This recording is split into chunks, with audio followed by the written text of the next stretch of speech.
talk into the mic. You want me to demonstrate? Yeah. No, just because we're recording. So now we are recording. It's official, guys. So, yeah, these workshops will be recorded for you to go and review and watch later. And as you can see here, how I'm holding the microphone. If you guys have any questions as this workshop carries along, please, when you raise your hand, say, "Hey, Zach or Josh, can you hand me the microphone so I can actually ask a question?" All right? That's how it's going to work. And bonus points, if you remember to, after you're done your question, just click this little button here. Turns off, and then you can hand it back to me. Cool? That's it. Enjoy. I'll let Brian take it away. Take it away. Hello, everyone. Yeah, excited to be here. So my name is Brian. I've been with Native for coming up on a decade at this point. Before that, I was working freelance for them for about 4 or 5 years in New York. So yeah, I think 15 years, almost 15 years in total, I've been with the company. And yeah, in the 15 years, there have been a lot of changes, tons of instruments, like major improvements. But my role at Native is really just to know the ins and outs of our whole product portfolio. So everything software related, keyboards, machine, tractor, and then if you're not familiar, we also now have merged with Isotope. So all of the Ozone, Nectar, Neutron, RX, and we've also merged with Plugin Alliance Brainworks as well. So now we're just like one happy family. Basically, you have all the tools that you need, from creating music, producing, to mixing and mastering. So yeah, it's a crazy amount of products. But yeah, my role is, again, to know how to use them, but I do a lot of like YouTube educational tutorials on our channel, workshops just like this, artist trainings, working with our retail partners on new products like Sweetwater, Guitar Center. So yeah, definitely been with the company, a lot of different departments. But yeah, I'm honestly super excited to be here. And this workshop, the main focus will be kind of Kontakt and really how to utilize this, this plugin to your benefit. I think a lot of, from speaking with a lot of people and honestly just seeing comments online, a lot of people, it's a great platform, a lot of great instruments. You load it, you play your sound, and that's kind of it. But there are a lot of good tips and tricks that I'll show you tonight. We'll go through some of the instruments, and really just how to use Kontakt to speed up your workflow. So I think honestly that's the main theme, is how do you get the idea that's in your head onto your computer as quickly as possible and kind of overcome that writer's block. I'm very guilty of myself. I kind of sit there, I have tons of instruments at my disposal, and I'm like, all right, where do I even start? So yeah, just figuring out how to speed up your workflow, just as quickly as you can, get the idea in your head onto the computer. And yeah, as I go, if there's certain things that you want me to cover more, or if you have a specific question, yeah, just happy to answer it. And then at the end, also, just if you have any kind of last minute questions, yeah, feel free to ask them. So again, I'm going to start a little basic from the beginning, just kind of what's new with Kontakt, the basics of it, and then we'll get into some more advanced things like output routing, the built-in effects, being able to create your own Kontakt instrument, not doing any GUI creation or anything, but just the basics of creating your own library, dive into the keyboard, some complete control. So yeah, it's basically a lot of native stuff. So yeah, we'll kick it off. So how many of you are using the new version of Kontakt 7? Okay, couple. So again, we'll start from the basics and just kind of progress from there. So this is kind of the new browser, the new interface for Kontakt, and this already lets you just find the sound or the instrument that you're looking for as quickly as you can.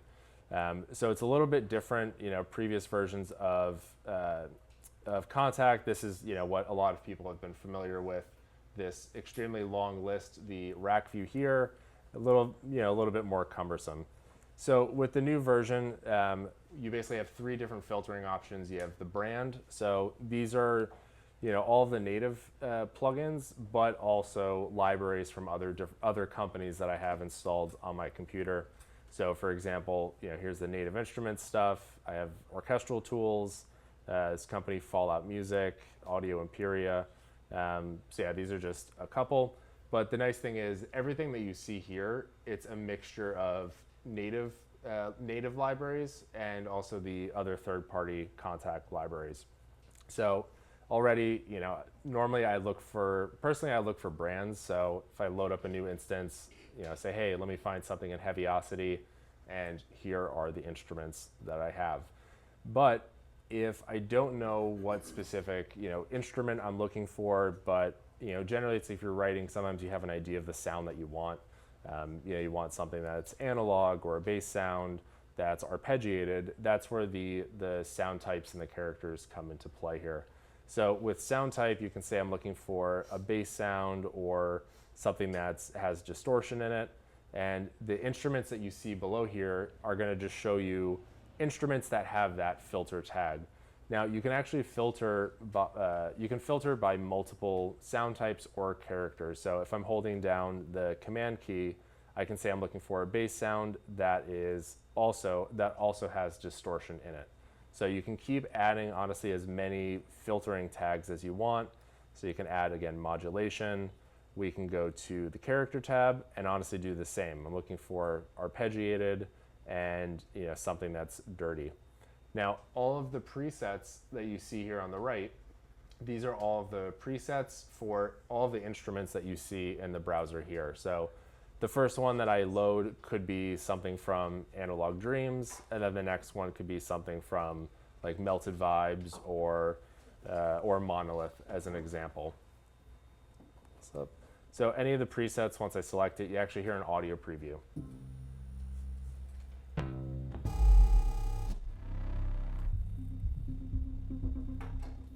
That's pretty cool. So if I just double click on it, it's going to load. So this one is, so this is from Monolith, so this is not something that Native makes, but we did partner with the company that made this. So I think we're still bundling it with it, but if you purchase like Complete 14, this instrument is also included in there. So we also work with a lot of other companies to bundle everything. So yeah, this is the sound that we've loaded.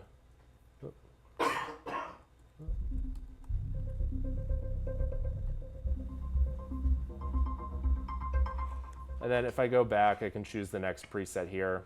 And this is from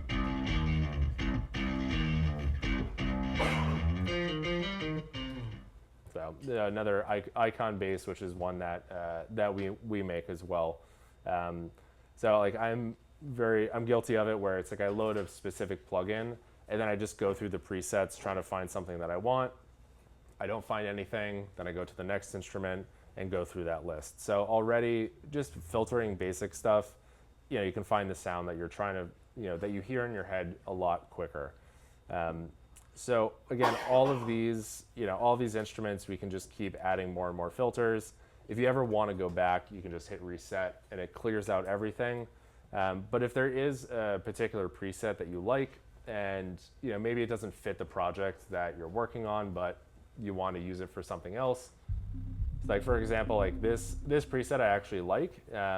I want to use it for a project I have at home, so I can just click the star icon and then just start favoriting different presets. And if I load a new instance of Kontakt, I can just click the favorites, the star up at the top right, and then these are all of the presets from things that I've liked, that I've favorited, and these are all the instruments that the presets are or the favorites are included in. So for example, what's this? Brahm and Benders.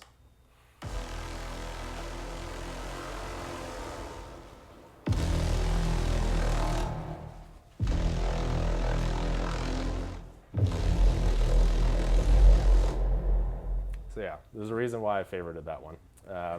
Definitely, definitely some heavy low end in there. Yeah, this is a favorite of mine that I absolutely love using. Quick question about going through the presets. Yeah. Do you have to click on every single preset there? Because I was just trying to click through and just took it off. Okay, now it's on.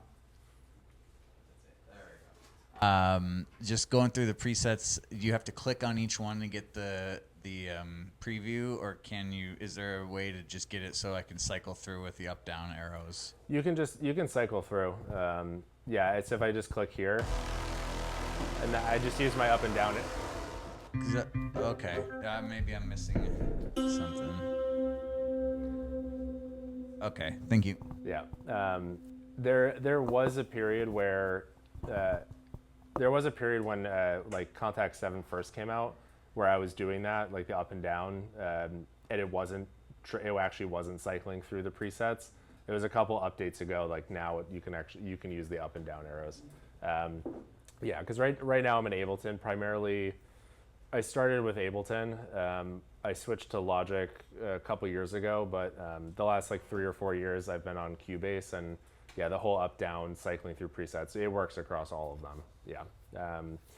But yeah, so yeah, it's again, these are very basic concepts, but already it's, for me it's important just to always favorite things, filter, figure out what I like, because the amount of times I open up a blank session not knowing where to start, if I already have certain sounds that I like that give me inspiration, it can just generate an idea, and I kind of go off of that. And again, if you have, let's say, tons of favorites or certain instruments that you select, and they have, let's say, tons of presets like Damage, you can actually just drag this over, and you can see now a lot more of the presets. So everything that you see here that has the keys next to it, these are the instruments within the library. But once you start getting over to the presets, that's a good example. Like presets that don't have the little piano next to it, these are what we call snapshots. So they're presets made from these specific instruments inside of this library. But all of these things, you can favorite them. You can just always come back to them later. And then if you ever just want to see more instruments, you can always just resize the GUI, so it makes it a lot easier. So the basics: find an instrument, double click the preset, you load it, you can play it. Now where the fun part and kind of the sound design aspect of Kontakt comes into play is really just layering multiple libraries together. So you can I could layer 16 different Kontakt libraries on top of each other and create a really unique kind of sound out of them. So we can always start with something basic. So we'll start with Alicia's keys. We'll do the piano as a basic sound. Now in Kontakt, from here, if I just click the drop down arrow, it will now load a empty slot. So Alicia's keys is still there, but now I have a blank space, and I can go back to library and start browsing for another instrument. So we can do, let's say, Analog Dreams. We'll choose the Analog Dreams 2 library. So we'll add this one in here. So we have Alicia's keys, and we have the Analog Dreams instrument together. So just playing them. Oop. So I mute.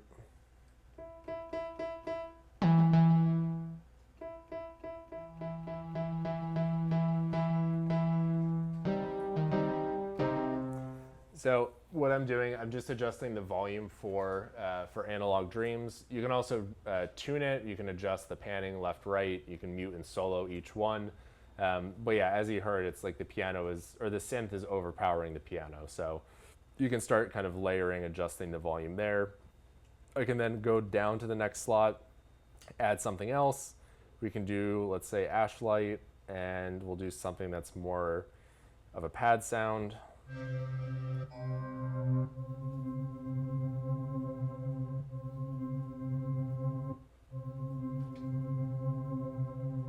we go.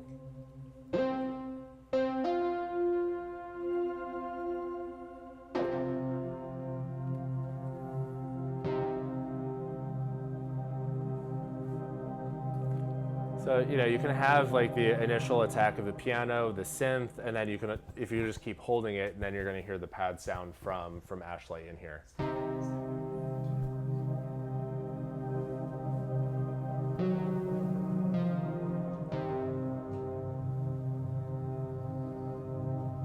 And I can just keep layering more and more instruments on top of each other. Yeah, do you have a question? Can you hear me okay? How many instruments can you layer up to? I think it's 32 is the max. My recommendation, the most that I've personally done, more for like a technical reason, which I'll cover. I usually stick with 16. That's kind of like the safe, kind of the safe number. So, you know, for doing some sound design, creating unique sounds, you know, again, I would just stick with 16. One of the other use cases for loading multiple libraries, which I'll show after, is, for example, Damage. There's a lot of loop libraries in there, just different drum beats. I'll load 16 instances of Damage in one instance of Kontakt. And then I set up MIDI tracks in Ableton, Logic, Cubase, and each MIDI track will trigger a different library. So I will cover that as well. So again, you can just keep layering more and more sounds. If, you know, let's actually close these out. So one of the examples one of the multis that I do this a lot for is Symphony. Where do this? So if you ever want to have, let's say, like a full orchestra in here, you can do brass, you can load the string ensemble, and this works with not just native libraries, but any library that is in Kontakt. You can just keep layering more and more instances on there. So we have the brass, the strings, and then let's just get the woodwinds in here.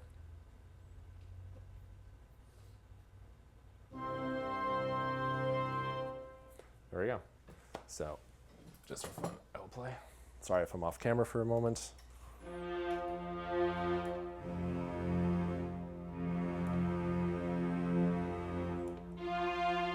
So you can hear there's the brass, strings, woodwinds.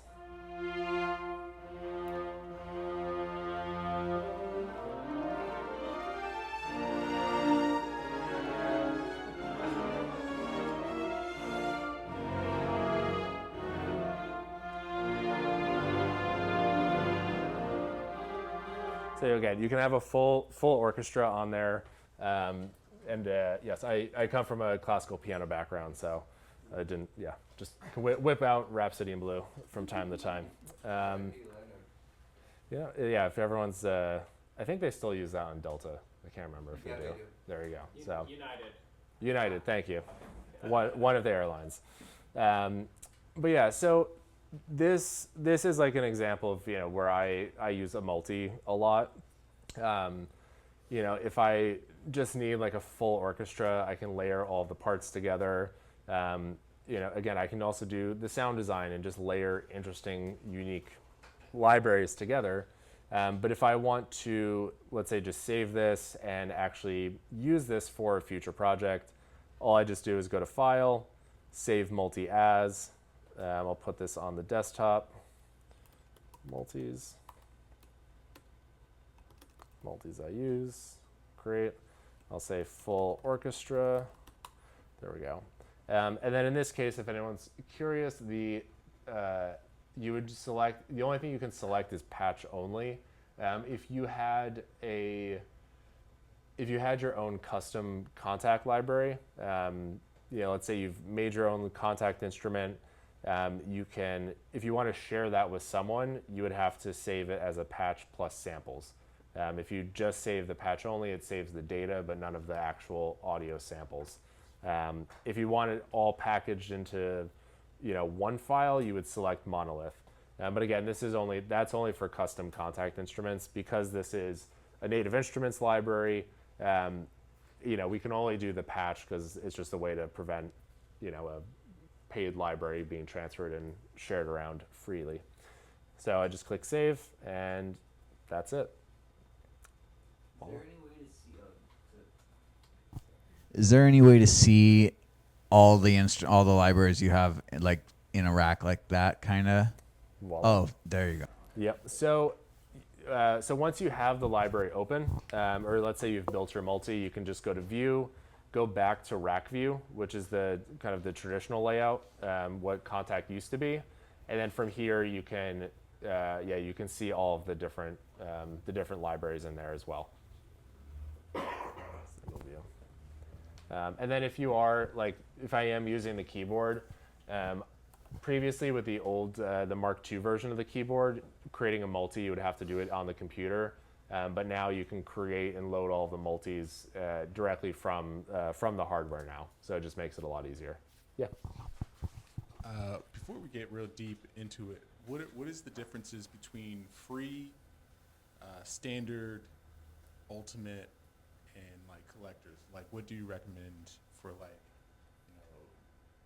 intermediate, advanced, and like what are the differences between at least the first like two between non-paid and paid? So I mean the main differences are really just like the types, like the instruments that are included. So like with the standard version of Complete, there's less expansions. There's like the Ultimate and the Collector's version, I would say predominantly cater more towards like the cinematic instruments. So like these ensembles that I'm using here, there are the Symphony Series, the Essential versions. They still sound the same. It's just there's less articulations in there. So if you are doing film scoring or like trailer music and you need all those specific articulations that you would get from a violin, then you would want to go with like the Ultimate or the Collector's edition.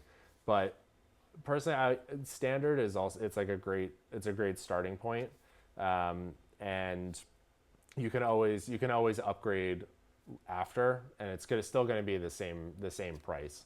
So I think the standard's like $599, and then if you have that and you want to pay for the upgrade, it would essentially be the same price if you paid for the full version. But we do have the Summer of Sound sale going on now, so it's a 50% off updates and upgrades. So I believe you can just buy the standard and then get 50% off the upgrade path. So all in all, it's cheaper. Fun tip. So on our website, there's a really good comparison chart that literally shows like sample-based like guitars, bass instruments, expansions, and it shows what's included in each bundle. But again, personally, I would just start with standard, and then you can always upgrade if you need like orchestral instruments, as an example. Over free. I mean, you can always start with the free. I mean, it is a really good collection of instruments. So you're talking about Complete Start, right? Complete Start is it's the free bundle. I mean, you can always start with that, and pretty much all of our products, the individual libraries, there are demo versions of them. So if you can try it out, and if you really like it, then you can always go for the upgrade later on if you're interested.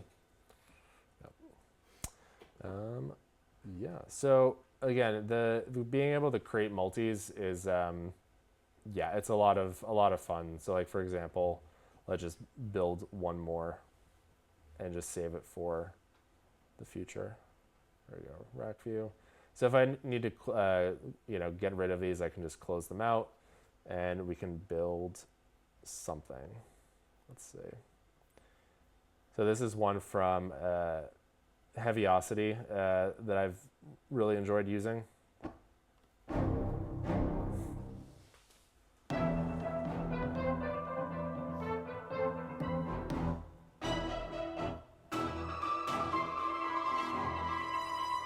So you can always start with an instrument like that, and then here we go, library.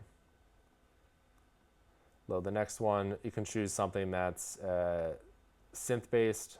So actually, I want to go back to Monolith. There we go. There it is, Monolith. Choose something that has that bass sound. Go back to the favorites.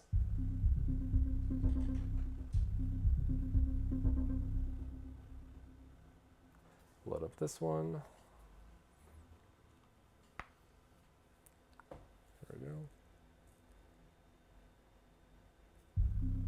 Voila. And then one more. Let's do Melted Vibes.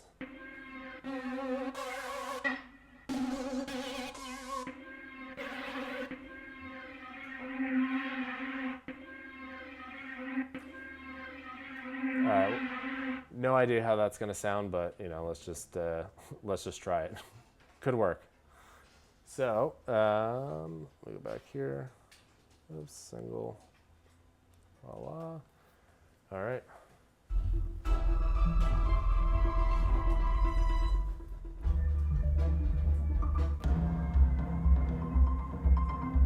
So you can hear the Melted Vibes kind of having that like weird pitch bend effect.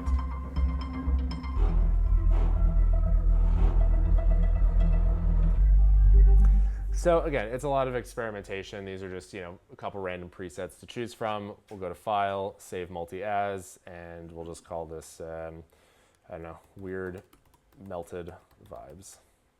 Save it. There we go. And that's it. So again, definitely encourage you all, you know, load up an instrument, add more, create some cool sounds. Yes. I have a question real quick. Do you have a place where you recommend saving those multis? It's a fantastic segue. So you, All right. it's like we coordinated on this.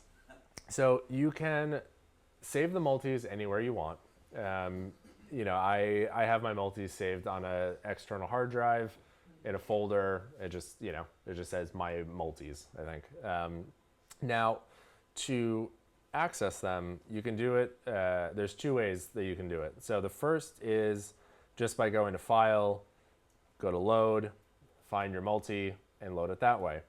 Now, that isn't necessarily the most, you know, straightforward solution. So the way that I recommend it, there we go. So if you are in like the single view, the new browser, what you can do is go to View and then select Rack View. And then from here, if I go to View and choose Quick Load, there's this area down here that pops up, and this is where you would manually add the multis to. It's not actually adding the file, it's basically just adding data to it. So you have instrument banks, and multis. So what I would do is go back to my desktop.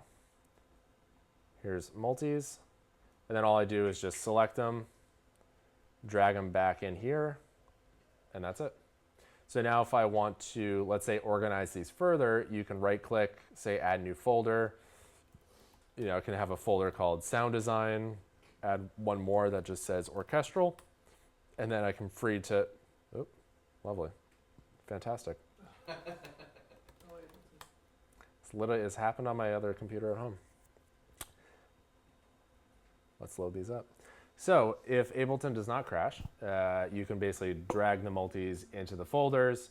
You can reorganize them, and once they're in their folder structure, or honestly even just in that main list, you can just double click or drag it into Kontakt's rack view, and then it's going to load everything. To that question. The folder that's on your desktop, can you delete that afterwards, or no? That you need to keep. Okay. Yeah. So yeah, wherever you want to store that multis folder, you can put that anywhere on your computer. You know, if you have a samples drive. There we go. View. There we go. Multi. All right. Well, I won't try to drag it, but I can just double click. Here's the full orchestra, and there it is. All set.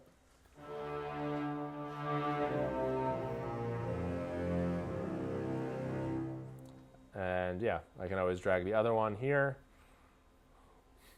And now it's, I think, now it's going to load the new one here.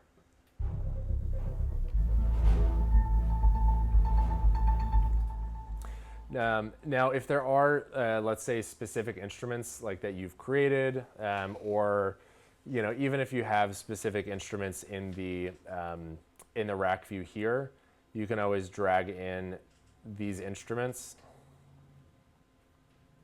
Woodwind ensemble. You can always populate them here as well. So again, it's personally, so any of like the custom instruments that I have, I use the quick load for. Or the multis that I've saved or that I've created, I'll use the quick load for that. Everything else, I predominantly stick with like with the new browser here, my favorites, the filtering. That's kind of like my main workflow. And if you ever do have, let's say, an instrument already loaded, you can just right-click in the rack view or the GUI, and it's going to pop up the quick load area as well. So you don't necessarily have to go to view, quick load. You can just right click and quickly pops up everything. So, but again, great. It's a great sound design, tool, just layering random things together. Can find something in lower frequencies, mids, the highs, create something, or you could just do, everything in the low end. It's honestly, it's all your choice as well. So yeah. I highly encourage everyone to check out the multis inside of Kontakt. Let's see. All right. Now, one of the other uses that I have for the multis, this one's a little bit more of a specific use case, but again the theme is like optimizing your workflow, make things a lot quicker. One thing that I will do is if I want to have access to a lot of sounds simultaneously, as an example, let's say we take Damage. I have 16 different drum loop menus from Damage. How many of you have used Damage before? Well, all right. Damage?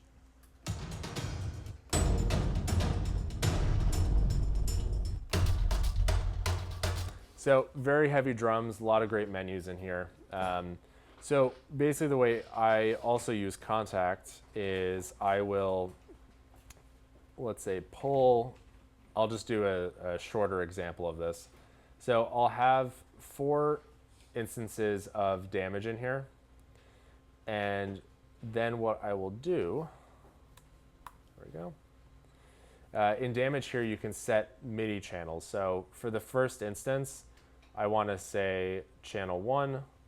The next one, I will do channel 2, channel 3, channel 4. And then from here, what I'll do is I will create 4 MIDI tracks inside of Ableton. And I'll say, from Ableton, send the MIDI to Kontakt, track 1, or channel 1. Kontakt 2, Kontakt 3, Kontakt 4. So now if I arm the MIDI track here and I trigger it, it triggers just the first instance of Damage or whatever instrument you honestly have loaded. The next instance here, second, third. So these are all just different loop menus. So instead of, each loop menu on here has like 88 different loop menus. So rather than going through all 88, having to wait, load the next instance, go through the next one, my template at home, I have 16, basically all of the loop menus that you see here, all within Kontakt. And then I have separate MIDI channels to be able to trigger them. So there are ways I'll show you after how to route audio, but what I then do for Ableton is I group all these together and I'll name this, Damage loop multi. So once I have this here, then I go into my my user library, and then I just drag this into clips. And then if I have a new project in Ableton, and I want to have access to this, then I can just drag this back into a new project in Ableton and have everything that I just created. So I did this before I got here at home. I can drag this group here, pops it open.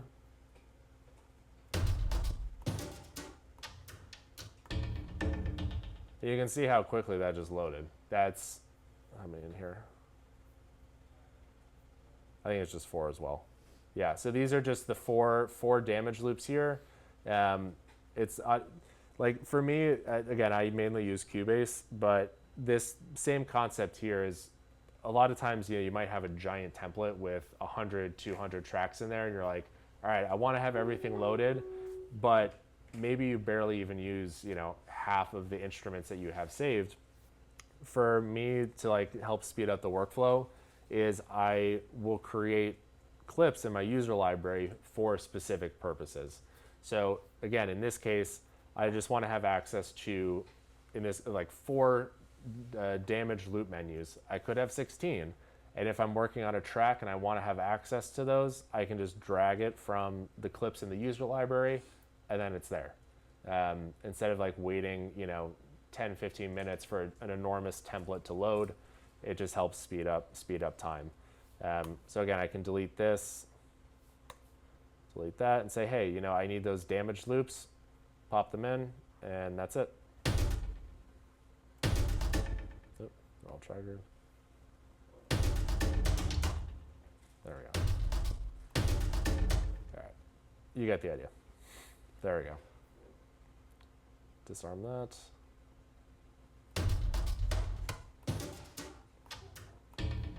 So I highly encourage you, create templates, create workflows. Even if you have multis with, just audio, you can just like create the group or create the track and then just drag it into your clip, and then you can just access it for later. So it works for multis, individual instruments. It saves you a lot of time, especially with larger templates. If you look, if you watch a bunch of YouTubes of like Hans Zimmer or Junkie XL in the orchestral world, previously they would have 200 to 500 tracks for their template, but it's I don't need that many. If I just need a string quartet, I can just pull my string quartet clip from here, pop it in, and then you're good to go. So again, that's just one way to like help speed up the writing process. Makes it a lot easier. And then one of the other questions I usually get asked a lot, and I see it online. Let's pull this up. Plugins.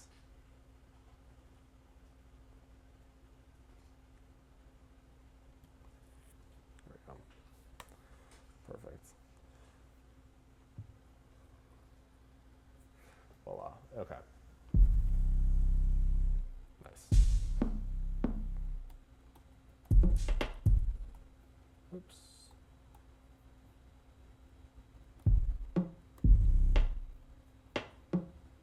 Find another kit.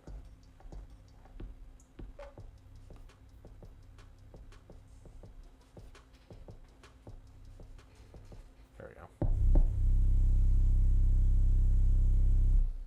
All right.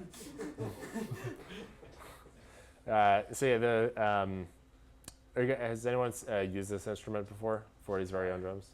Yeah, this is Drake's producer 40. We did a collaboration with him, so all of the sounds and the patterns here are from 40, and then we also did a 40's very own keys, which is all of like the pianos and the key sounds. So this is really great drum programming pattern. Here, let me.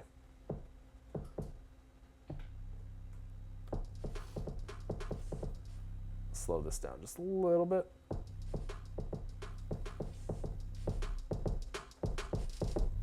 Okay, so question I get asked a lot is, all right, you have this pattern, and as you can see, it's all just coming through one track inside of Ableton. Now, when it comes time to mixing stuff and mastering, ideally you want to have this as on stems, their own audio tracks. So a lot of people ask, how do you get this as stems inside of Ableton. So, or honestly, any DAW. So the way you do this is you have your instrument here. And once you're in the rack view, what you do is you go to outputs, and inside of Kontakt you have output routing. So right now everything is just being routed through stereo channel 1.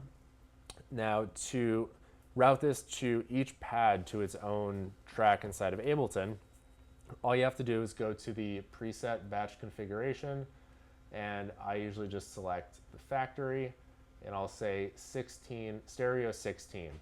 So this creates 16 stereo output channels internally inside of Kontakt. And then from here, what you do is I go to Kit, I select the first pad. Oops, not that. There we go.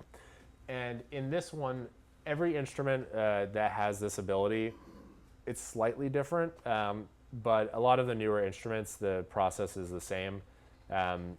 What I did here, creating this 16 stereo out, that always stays the same. It's just inside the instrument, how you route that to the specific channels, that's what's slightly different. But in the case of 40's very own drums, you can click on the output and just say set all pads to sequential output. And now visually, you can see that each pad has its own output. And then inside of Ableton, all I need to do is I'll just create 8 for now. So I just create 8 audio tracks. Go to the first one, say audio from, pull it in from Kontakt, and we'll do basically just kind of go down the list here. So aux 2, Kontakt. There we go. And again, if you, let's say, set up the output routing here, and you don't want to have to do this every time, you can just group everything and then drag it into the user, the clips folder. So if you ever want to use 40's very own drums, or honestly even some other instrument, like some other drum kit, at least you'll have the audio track set up, you'll have the audio input that's already pre-configured. So this was, which one did we do? I lost count. So it's 1, 2, and contacts 3. So now we go back into contacts. Nope, forgot the other part. So I'll just select the tracks here. I'll just set the monitoring to in just so we hear it.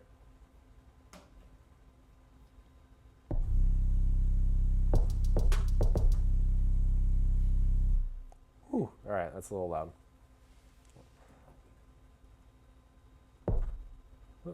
Oh, I did it all. There we go. All right.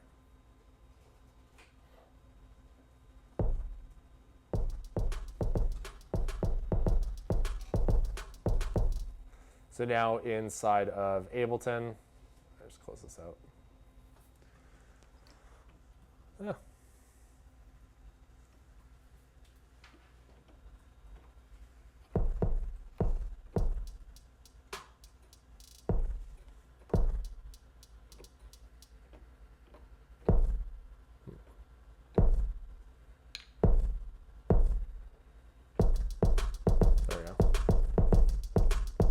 So again, I didn't do all 16 pads, but I just did the first 8.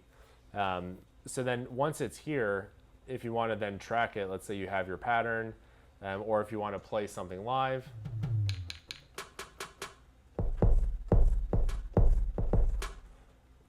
all I need to do is I just arm all the tracks here, set this to auto. Then we just hit record. Okay.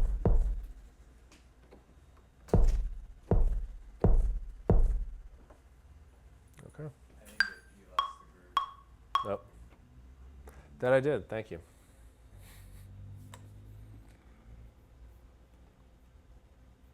There we go. Voila. Yeah, we should be good.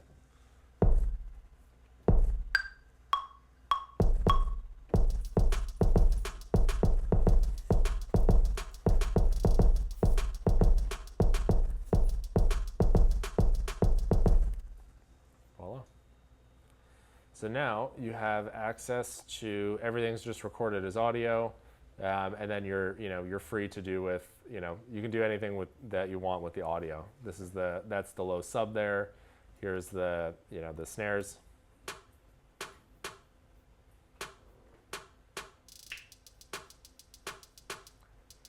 So again, if I want to bring in the obnoxiously loud 808, I can just increase the volume a little bit, make it sound not as overpowering.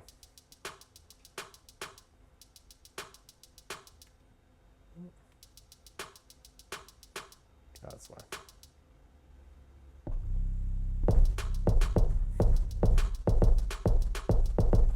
There you go. So you get the idea there.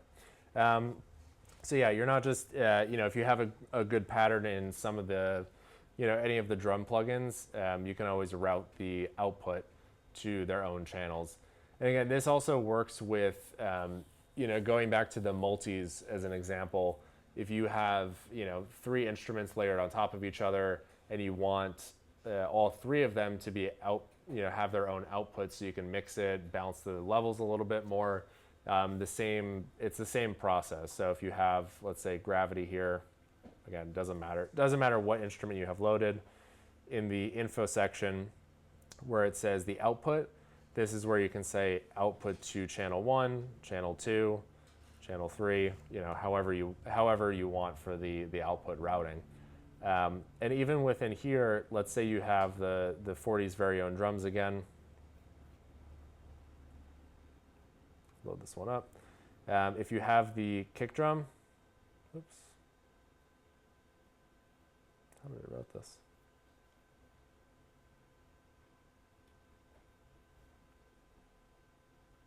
Did something. But yeah, in here, for each individual output, there are a ton of built-in effects that you can actually add to each individual drum sound. So a lot of these are actually imported from Guitar Rig. So if you've used Guitar Rig before, there's like Big Fuzz, Cat, Dirt, which is its own distortion plugin. All of these can be accessible in here. You can tweak all of the parameters. There are presets for specific for different sounds that you have. You can adjust all this stuff here. So again, it's a lot more that you can do than just loading a single instrument and just playing it, and that's it. You can get some really cool layering options in there as well. There we go. And then the last thing, or one of the last things I'll show though, is once you have, let's say, your own presets, things that you've saved, if you go to your user presets here,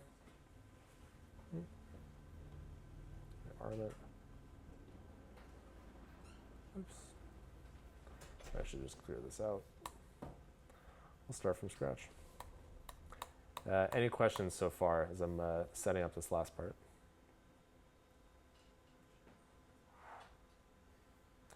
So I'll take it I've been extremely clear with all of this information. Well,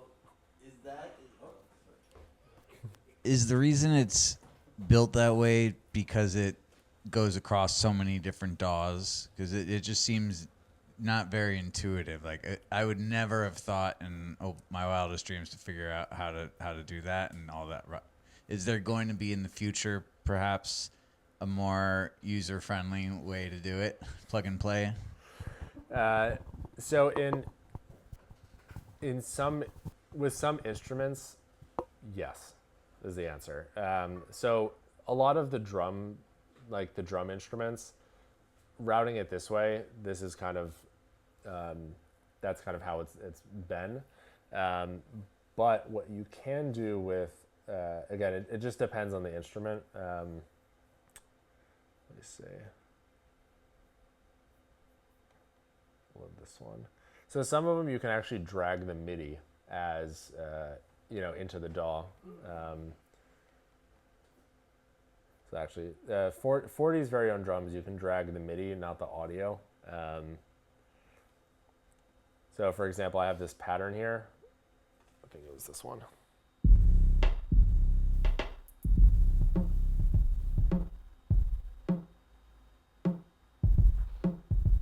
I'll just say this one.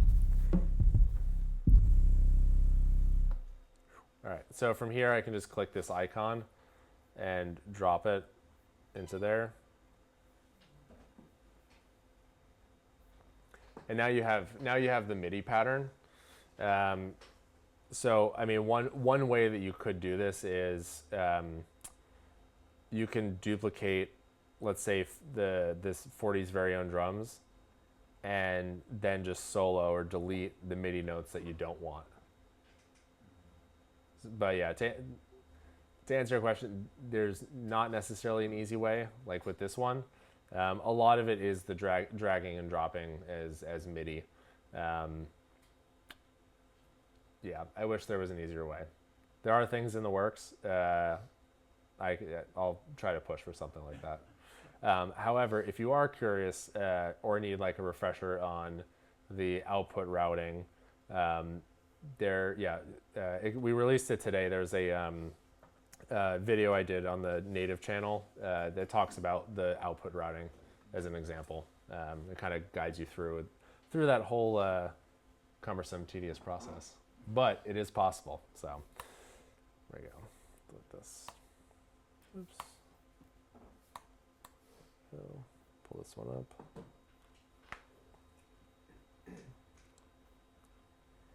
Hold on. All right. Yeah. So what I was saying is, if you, let's say you have your own presets here as well, some stuff that you've created. What I also recommend doing is this info button in the bottom right here. Let me move this a little bit. You can actually click edit. Oh, there we go. Tags. You can go into edit mode and you can actually tag your own presets here. So you can create your own filtering tags. So I can, say water sounds, whatever I want, hit apply. And then you can start, basically just adding your own filters to your own presets. There's a lot of, on my computer at home, I have a lot of, my own presets, snapshots that I've created, but there's no sort of organizational method to it. So being able to tag all of your presets, it makes things a lot easier. But again, so this is, mainly the Kontakt, aspect. Has anyone used the software Complete Control before? Yeah. A little bit? All right. Let me load this one up. Voila. So very similar to Kontakt. Now, so Kontakt and the new browser, that's specifically all Kontakt instruments.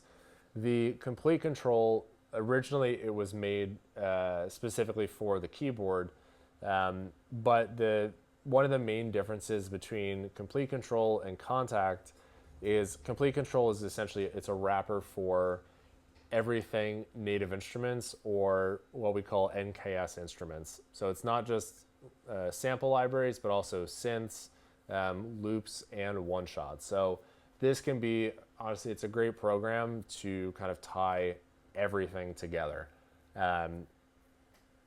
So how many people use Serum? All right, so Serum is a very, very great example. Omnisphere? All right, just one. I'm surprised. I feel like Omnisphere is like one of the big ones. So with Complete Control, there's a lot of synths, but one of the ways I use Complete Control is honestly is loading up Serum. So if I go to the three dots here and I go to Instruments, and I thought I had Serum on here. Never mind. So you can actually load non like native plugins or things that aren't supported directly into Complete Control. I'm trying to think. Yeah, I thought I had Serum on this computer. Maybe some Diva users here. Diva? Anyone? No? No? Well, Diva is actually a good example. So if I go to instruments here and I go to Yuhi Diva. So if I go to instruments and brand, you can actually see I have Yuhi in here, and Diva, Repo 1, Repo 5, all that stuff is actually supported in Complete Control. So all of the presets that you would have in Diva, they're all accessible here. There we go. There's Diva.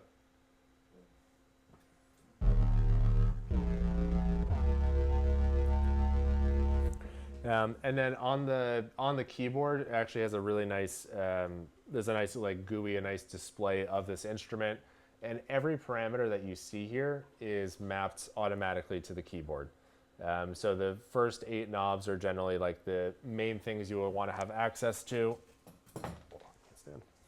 Yeah, you can do filter cutoff. So you can see cutoff is being manipulated. Add some more resonance.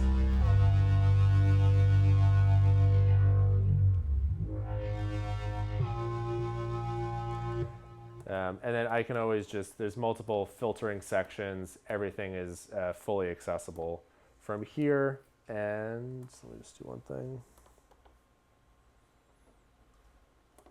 Pull this up.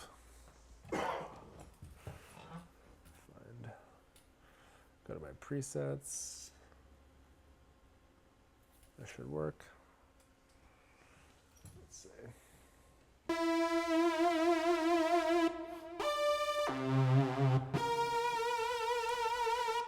So actually, with our new keyboards, these support aftertouch and polyphonic aftertouch. Are you guys familiar with aftertouch and how all that works a little bit? So I'll show you. So in this example, very basic aftertouch. Basically, when you hold down, let's say one key, if you push the key harder, it's going to start manipulating the sound even more. So for example, on this one, if I just gently hold C, if I push harder, it's going to add vibrato to this note.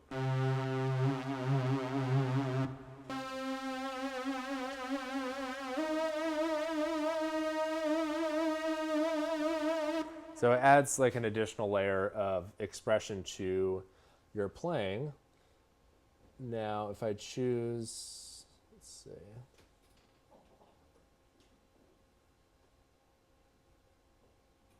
See if this is modified. Maybe it's something that's polyphonic in this case.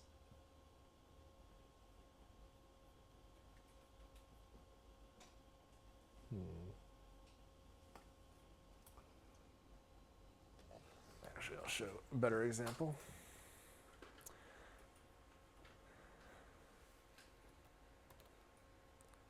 So this is actually a free instrument that we released. Are you guys familiar with the artist Jacob Collier? A little bit. So we partnered with Jacob on this instrument. If anyone's seen, he has this.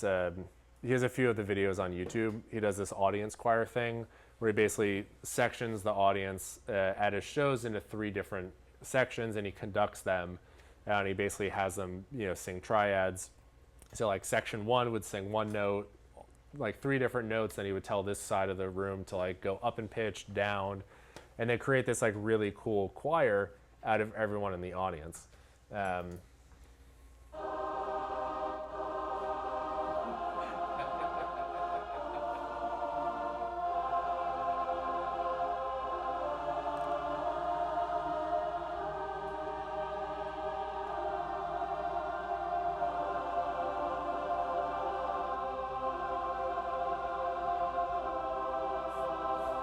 So again, these are all recordings from like whenever I play a certain chord or a note, anything that's lit up, that's where the recordings are from. So it's I think it's like 20 and 22 different cities that we sampled these performances at and then turned it into a virtual instrument.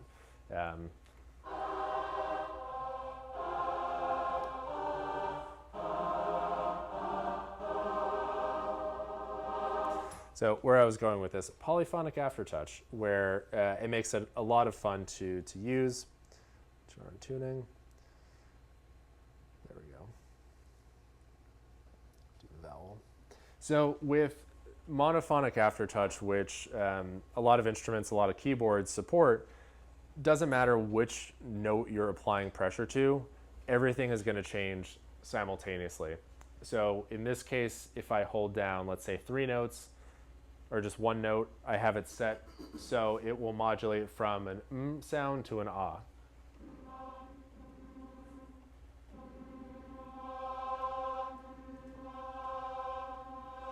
Now with monophonic, I could play a chord, apply pressure to a single note, they all modulate together.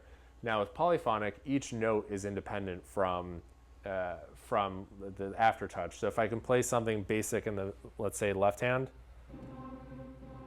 and I apply 1 note up to the top, and I add pressure just to that 1 note,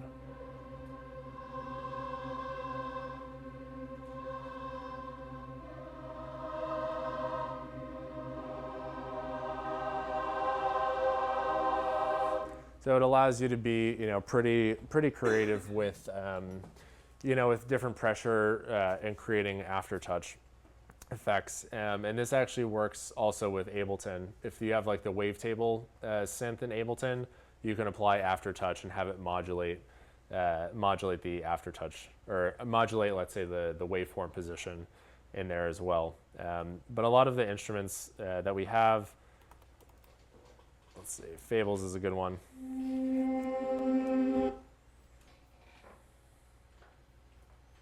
So here, Fables is a, just kind of like this, a very unique instrument is the best way I can put it.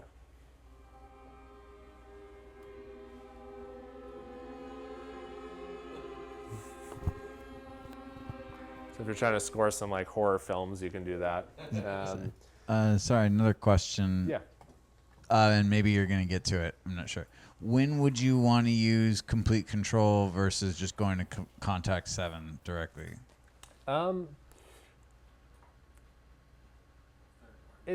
That's if you have synths that you want to have access to, you could use complete control. So with the older version, the Mark II version of the keyboard, in order for you to have access to like the scales mode, chords, browsing through instruments, you had to use the complete control software. However, a lot of folks, myself included, most of my templates were based around Kontakt. Even before complete control, I was predominantly using Kontakt. So with the new iteration of the keyboard, it directly interfaces with Kontakt. So majority of the orchestral stuff I'll use, or anything Kontakt, I just load Kontakt by itself. But if I want to have like control over, my synths, like Yuhi, let's see if I have any others in here. Yeah, Yuhi is in here. These are all Kontakt, but like Yuhi is a good example. All of these here, these are synths, so I can only, rather than just loading them as a plugin, I have them in complete control, and then I have access to all of the parameters. Same thing with like Serum or Omnisphere. I can manually load the instrument. So I thought I had it installed, but if I went to, let's say, the 3 dots, went to Instrument, VST3, you would see you would see Serum in here, and you can manually load it. I have Serum, but I also don't see it in my complete control. I actually don't see a lot in my control, so I don't know if there's like a... It might be... I have like two. I have the whole V collection, for example, but it only shows me 2 Arturia instruments, and they won't load. Have you updated them recently? They're brand new, like Mini Brute 5 or Mini Brute V. Interesting. And that, they're the only new ones. But anyway. I can take a look at that after. Because so in here I have, Arturia's. So here's my Arturia, actually. I forgot I have all these. Yeah, so these are all the Arturia things, like pigments I can load in here. I have pigments and it doesn't show up here. I can take a look after. If you don't have the hardware, should you probably just use Kontakt? No, I mean you can still use both. Even if I had, if I was using like the Novation keyboard, any like MIDI keyboard, you can all of these knobs you can map. So yeah, it's definitely possible. Like I've taken a generic MIDI keyboard, mapped the 8 knobs. So like what you see here, the 8 doesn't matter what parameters are here. It's all as long as I map these 8 knobs. If I cycle through the different pages here, the MIDI value for the 8 knobs stays the same. It's just what I'm controlling changes. So you can actually MIDI map any keyboard you want to this. And I think there are also some templates for like Novation or like M Audio. I think has a template that you can use to control the 8 knobs here as well. So, yeah. Jesse, you good? So maybe I missed this. Can you also multi-layer whatever is loadable by complete control with, whatever is in Kontakt? Like if you wanted to multi-layer instruments as well. So in that, unfortunately not. Yeah. So with the layering option, that's kind of specifically with Kontakt. If I load any of the Kontakt instruments in here,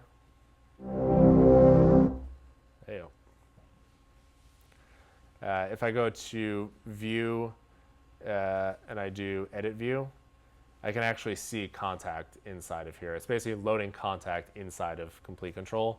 So then I can start layering some stuff. But if it's a specific synth, that's just not like that's a Kontakt specific thing. Yeah, the only way to do it is just have multiple instances of Complete Control, arm all the tracks, and then record it in that way. But that is a good idea for a next iteration of Complete Control.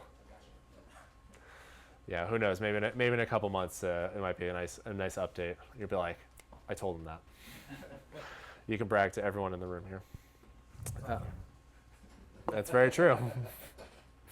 Yeah. So again, you can. I bounce back between Complete Control and Kontakt. Anything synth related, and I want to have all the knobs mapped and be able to control it, I use Complete Control.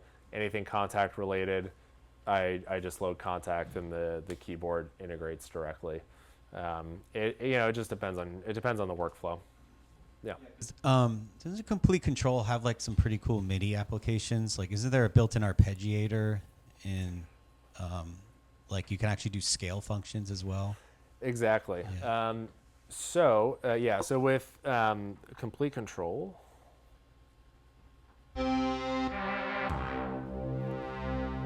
actually I'll do a piano just to keep it simple.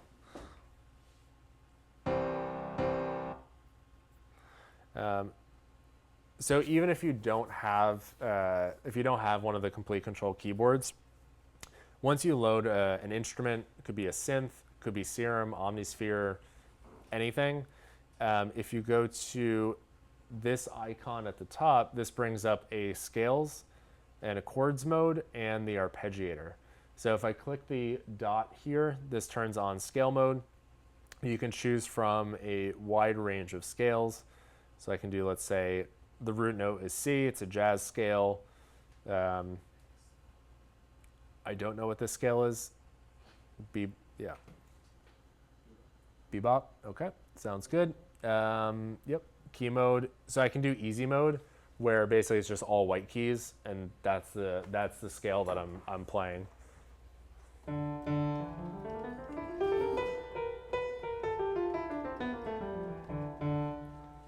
Do another one.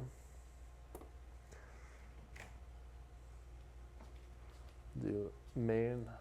Yeah, so it's changing up there. So I can do, let's say, like Arabic scale.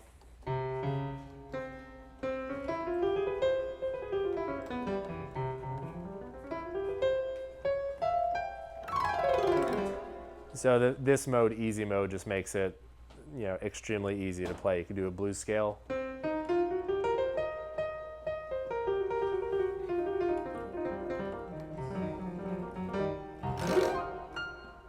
It's literally that easy. So yeah, there's tons and tons of scales to choose from. You can do five-tone pentatonic scales. So like a lot of like Marshmello's music, a lot of it's pentatonic scales, like chords, melodies as well. So you could just do something like that. There's different modes, but then there's also chord mode. So you can do harmonizer. It's just one key.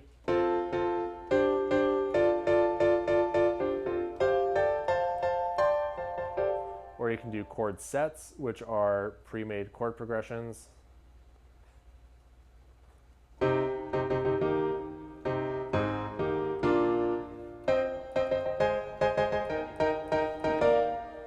Does anyone know that theme? Pirates of the Caribbean?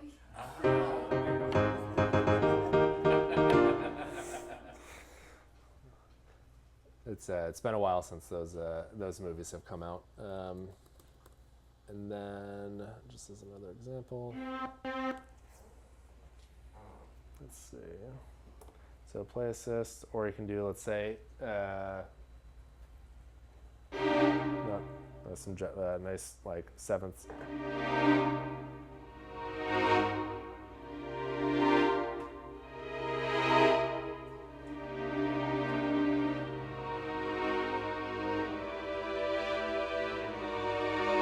So you can jump around the keys, or you can do, or as my, this is the, chord set major 7.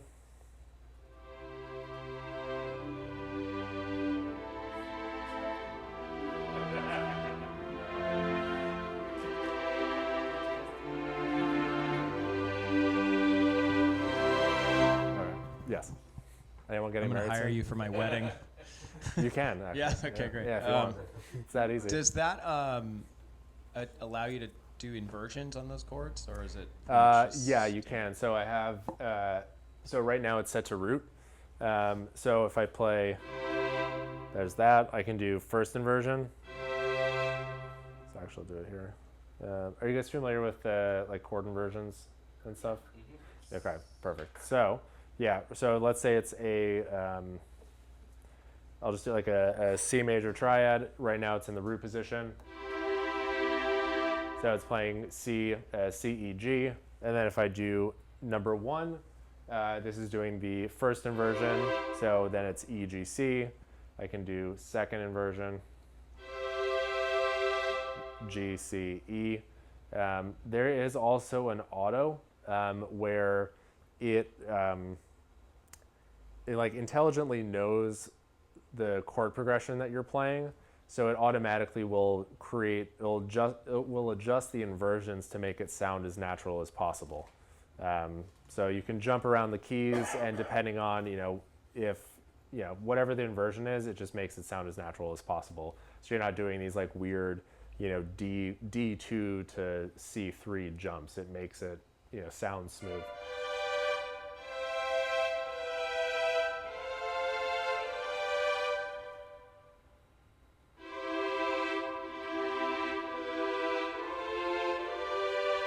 So the same 3 notes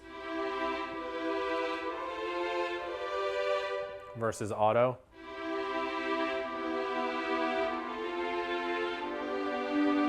It sounds better. I mean, yeah, again, it's open for interpretation, but it just intelligently knows like this is going to be the most natural progression. If you're actually playing the chords, that would make the most sense. The way your hands would, because you can only play so many octaves with one hand, right? So exactly. So if I have root position on, and like let's say I'm actually playing specific chords here. Oops. Turn off. Like if I didn't do any sort of inversions or the auto, if I was playing triads, it would sound like this.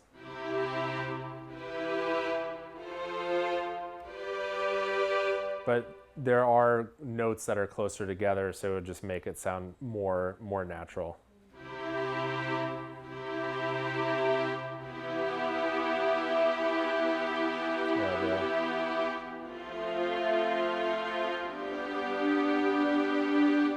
So that progression. It just, yeah, if you're playing a piano, it's that you like to make chords sound natural, you're not just moving them up and down. Certain notes will be moved from the top to the bottom just to make it not have these like, weird drastic jumps. So putting me on the spot to see if I remembered all my chord inversions and actually can play that. So again, this is like with auto on.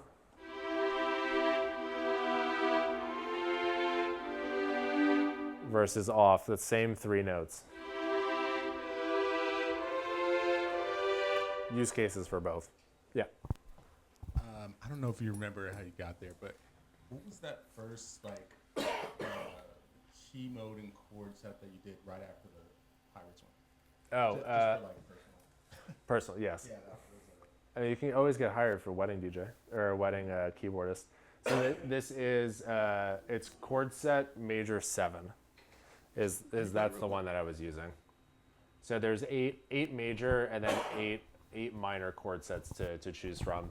And then where you can get fun with it is if you turn on the arpeggiator here, it will arpeggiate the chord set as well.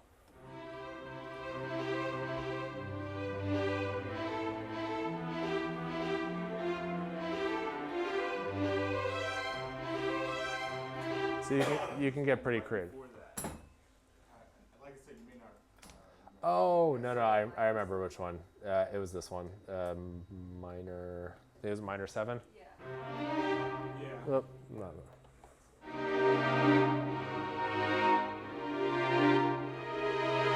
That one? Yeah. Yep.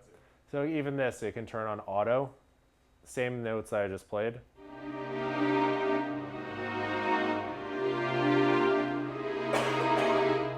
So again, this chord set, the last 2 notes, like these 2, it sounds fine. It's just like, it is a large jump. It goes from like, more like mid-range to higher frequencies. But if I changed it to auto,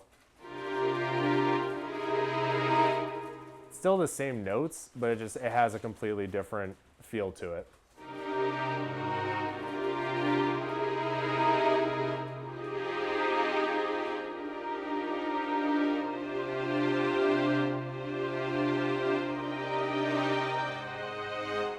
Actually really good chords. I like those. So again, this whole chord set stuff, works. It works with anything. It could be honestly, I'll try this for fun. Let's do. Reset this. Let's do Arturia. Augmented voices.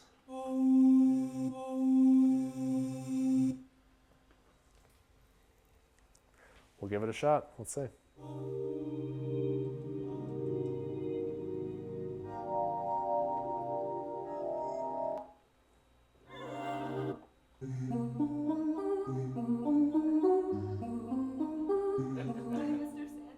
Oh.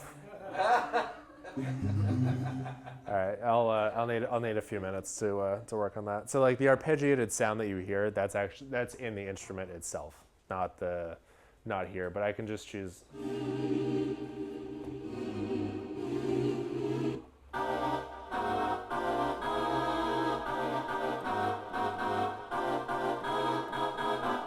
So you can get super creative with it. But yeah, so the scales in the chords mode and the art mode, that's specifically built into Complete Control.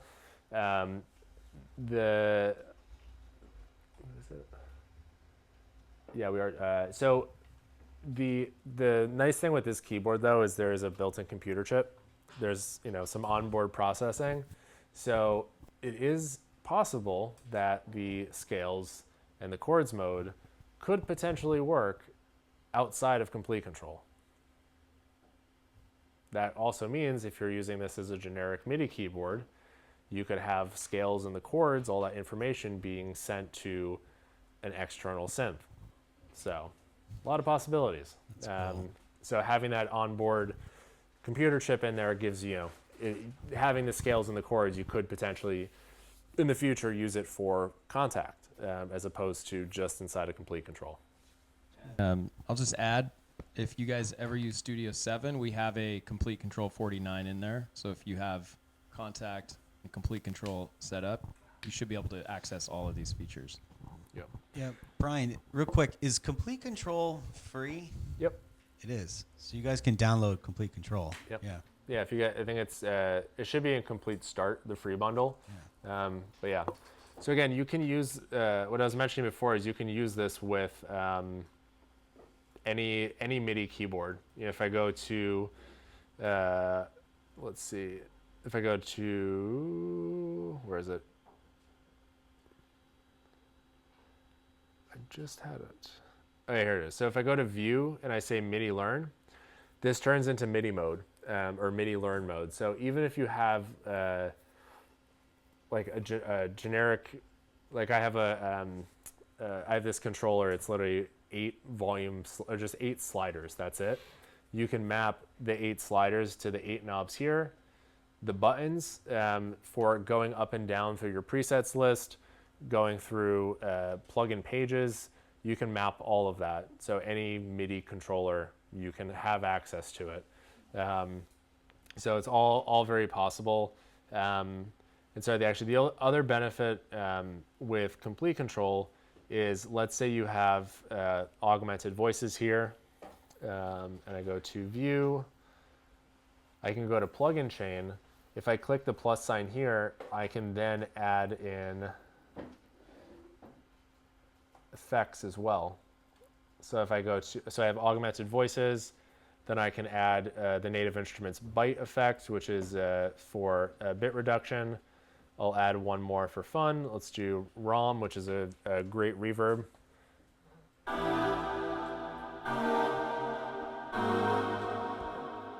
I can turn them off.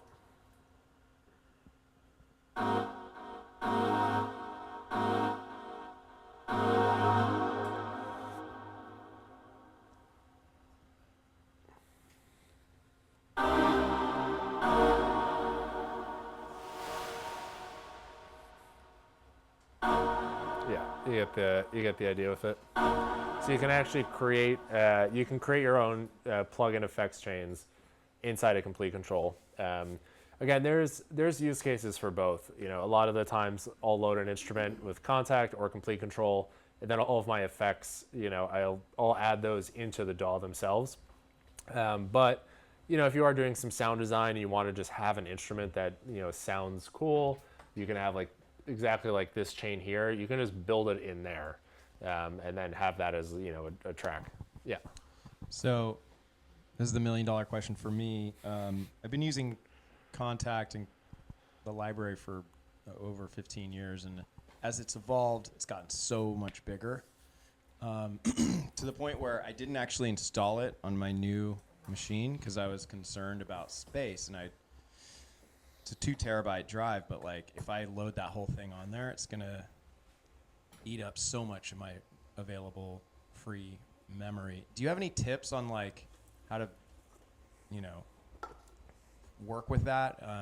I know that it's kind of hard to Definitely. like compress these sounds, but do you find that power users like to have like an external drive if they're working off a laptop? What are your thoughts on that?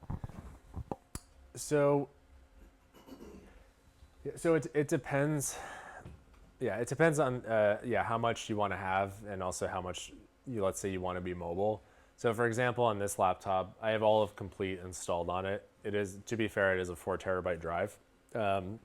My library at home though, everything, all of my Kontakt libraries, everything is saved on an external drive, and it's a disk drive. I've had 0 issues with that. You know, I personally recommend it, because if you are installing a lot of libraries on your computer, you know, it's naturally going to take up space. A lot of the larger Kontakt libraries, you know, they do take up a lot of space. Let me see. see if I had one on here. There was one that I installed recently that was like, Yeah, if you do you have Service Center there? If you open that up, then it'll show you the size. Oh, it's showing you there too. so Okay. so this is from a company, Strezov Sampling. I have 112 gigabytes for that one instrument. Yeah, that's not even the, where was it? Yeah, there were some ones that I installed recently that were like 200. I don't even remember. So this is my native access like list. I don't even know, but yeah. So there are a lot of instruments in here, a lot of space. The drive I use at home, it's a 20 terabyte drive. It has it's a RAID system. I think I have like 2 terabytes left on the thing. Yeah, and it's predominantly it's Kontakt stuff. There are a lot of like samples, one shots and stuff, but it's predominantly Kontakt. So I will say I haven't had any like load times have been super fast. Yes, if you have an SSD, it's quicker, more expensive, but it's slightly faster. But what I've personally found is if there are certain libraries that you have that do seem to take a little while to like actually load. I recently had this issue with with my output libraries like Exhale, Substance. Just they took a while to load. What I ended up doing is this has been around for a while. Is if you go to File and then you go to where'd it go? View Rack View. If you go to Batch Resave, one thing though, this will make older libraries that you have not compatible like with older versions of Kontakt. It basically resaves the samples with like the latest version of Kontakt and the file path. So my Exhale load time would be, I don't know, it could be like 3-4 minutes just to load one patch. I would change the next preset, same exact issue. I did batch resave and it does it in like half a second now on a disk drive. So that's the only thing just to be cautious of is, if you have a specific library that you've installed, you just can't like, if you have an older project with an older version of Kontakt, it can cause some issues, but Does it duplicate those files or does it replace them? So it doesn't take up any additional space? No, it's no additional space. All it's doing is it's going through like, all right, here's 40's very own drums. It basically resaves like the file path. It's not duplicating or saving new files. It's just remembering like, it's the data. Like when you load this instrument, these are where all the samples and the instrument is located. So if you don't, sometimes with the batch resave, if you've moved libraries around or you've done something funky, Kontakt's looking in like multiple locations to find the samples. So at least it just tells it, hey, this is where everything's located, and it just speeds up that time. Yeah. So I think that question kind of goes with the one I have, which is, say for example, you download a bunch of instruments on your computer. I want to add an external like hard drive, because what if I want to add that like 100 gigabyte one? How do I like create another folder? Where should I put it so that Kontakt can know where to find it? So basically all of that stuff happens kind of through native access now. So I'll show you as an example. If I go to Go. So, there we go. So let's say I have the 40's very own keys. It takes up 5 terabytes of space, wherever. Let's say I've moved it to an external drive, or in this case, I moved it to the desktop. Next time I open up native access, I'll just refresh it. just spinning.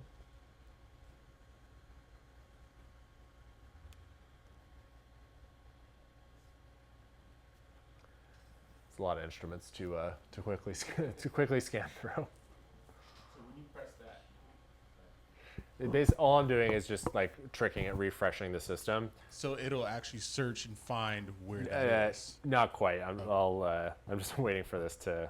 Let me just quit out of this to do it. I'll show you.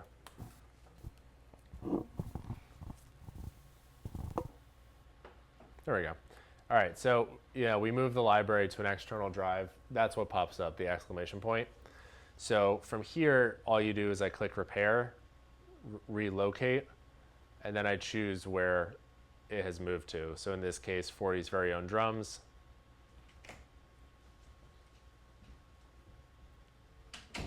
And that's it. It's just gonna like refresh native access, but then it's repaired. So let's say you've moved all of Complete to an external drive. You close native access, reopen, everything's gonna have the exclamation point. What will happen is there will be a button here that says relocate all. So if you click it, you can then point to the external drive. It's gonna scan the thing and will relocate all of the libraries. Load time should still be the same, but if it does take a while to like relocate stuff, you can always do the batch resave, where you go to file, do the whole batch resave situation, and then just choose your external drive, and it will scan through all of the libraries, all of the contacts, everything, and just resave the file path, and then the load times will be fast again. So again, it's personal preference. If you don't want to install all of Complete on a computer, you don't have to. You can, I always recommend, like I used to teach like music production. I would always say, like, Complete is massive. It's huge. I would always recommend start with like a couple instruments and just learn the ins and outs of it. Like one of the exercises I remember doing was like taking Massive or taking like Ableton's wavetable and trying to write a track with just that instrument. And it makes you think outside the box. You get super creative with it. You can still apply that same mentality with anything from Complete. Like take Massive, try to build a drum sound out of it. It's all of these brands that are here, it's, there's, I think one of the recent videos you can see, I think it's like 200,000 presets I have on my system at home. It's more sounds that I know what to do with in a lifetime. Having access to all those sounds does the exact opposite. I have no idea where I even want to start. So pick a couple, learn the ins and outs of it.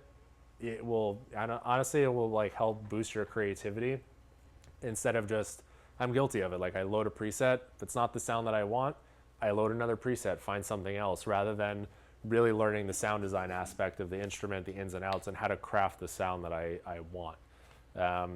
So stick with a couple, have it on your computer. If you want to be super mobile, like be here, go to a studio, go to your house, and you just want to have your laptop and work, be on an airplane, you can, but you can always hook up an external drive and just have access to that.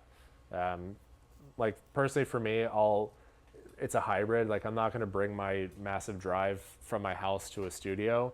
I will have, if there's a project I'm working on at home that has some of these, larger libraries, I have a specific external drive that I transfer those libraries to that I need for a specific session.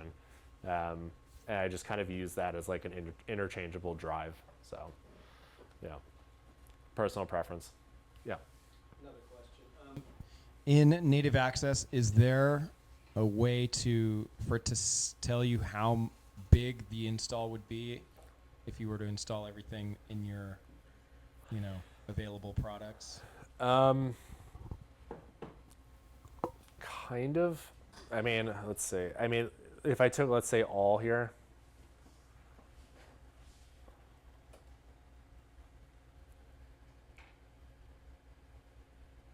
Oh. Used to pop up. To answer your question, that I don't know. I remember it used to pop up and it would say, oh, you need, 500 gigabytes. I think on our website for all of Complete, it shows how big everything is, like the whole bundle, and how much space you would actually need. So especially with a lot of these larger libraries, to save space on your computer, I recommend an external drive personally. Before you start installing the libraries in native access preferences, you go to file management. These two you leave alone, but it's the content location, that's what you want to change. The download location is just where the installation file gets downloaded to, and once the instrument installs, it deletes that. So that's just temporary, but it's the content location is where all of like, the 100 gigabyte instrument, that's where all the samples live. So in this case, that's where you would target your external hard drive, click open, and then you're free to just start downloading everything. So, yeah. Cool. That's kind of all the main things I've got. If anyone has any questions, I mean, if you do want to see, if you want to know some more ins and outs of Kontakt, on our channel, I did it's like a how to use everything in Kontakt video. It covers a lot of the same stuff that I talked about tonight and some extra things. Yeah, there's the 10 tips of Kontakt that just came out today.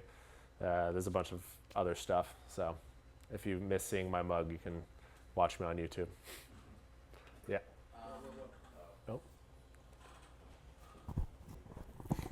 Not quite related. I guess it's Kontakt. Or maybe, I'm not sure. But I've been wanting to get into using battery, but I can't seem to figure out. It's a similar thing with the output of like 40s drums or whatever, because there's like a drum kit in battery, but I don't know how to get it into Ableton properly. So maybe if there's a quick primer you could run on battery, that would be great. Yeah, I mean, battery, it's similar. Battery's been around for ages. I personally still use it. All of the expansions that, the drum kits that you can buy, all those kits are available in battery as well, which is nice. So if I do, let's say,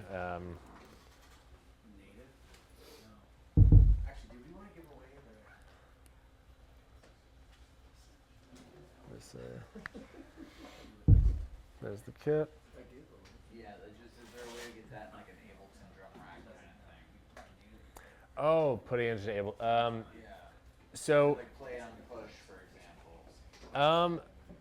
the Because there's great sounds, but I want to manually do it. yeah. I'm trying to remember the drum. Let me see if I remember this. I haven't used drum rack in a while. In drum rack, can you send MIDI? Let me see. Sorry, what? Drum rack? Can you send MIDI? Can you send MIDI with a drum rack? I don't see why not. It is MIDI. Yeah, like I'm wondering if there's a way to like send the, let's say C1. If I trigger that, can it? Go to your input. Go to the left hand side. Oh, MIDI input, yeah. Drum rack, post effect. Let me see. But there's also like an inputs. Yeah. Yeah, you see how the notes are triggered in there. MIDI from. Yeah.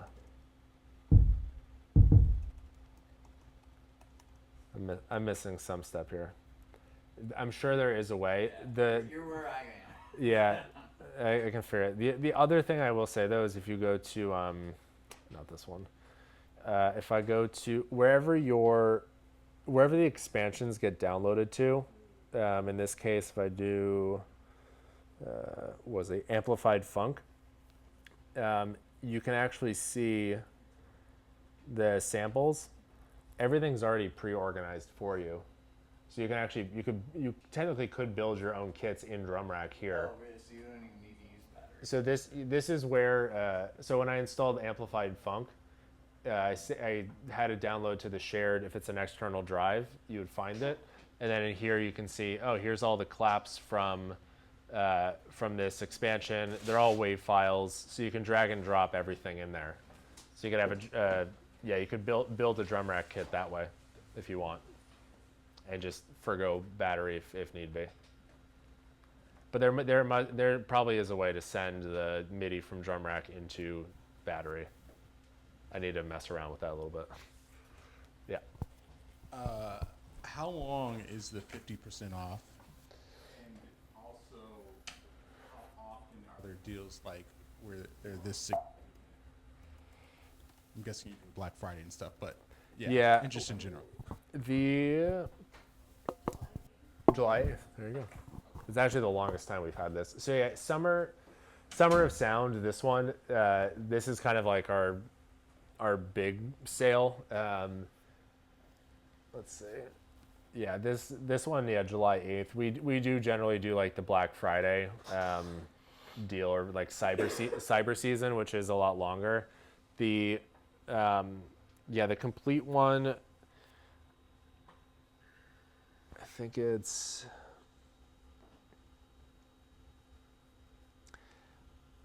Yeah, I think it's 50% off, and then also there's like 50% off updates and upgrades as well. Yeah, this is the big one. So yeah, it just shows like the bundle. Like if you bought every product in complete 14 collectors individually, it would be $21,000. But if you bought it now, it's $899. But that's like the full. That's 50% off the full price. But as I was saying, if you bought something like complete 14 standard, it's it's going to be cheaper with the upgrade price to get to like collectors or to the ultimate version. Yeah. Can you use our isotope discount on native instruments? Or did native instruments gobble up isotope and we can't use our discount? My understanding is we can't do that right now. No. Yeah, it's Separate deals. They're separate. Okay. yeah. Sadly.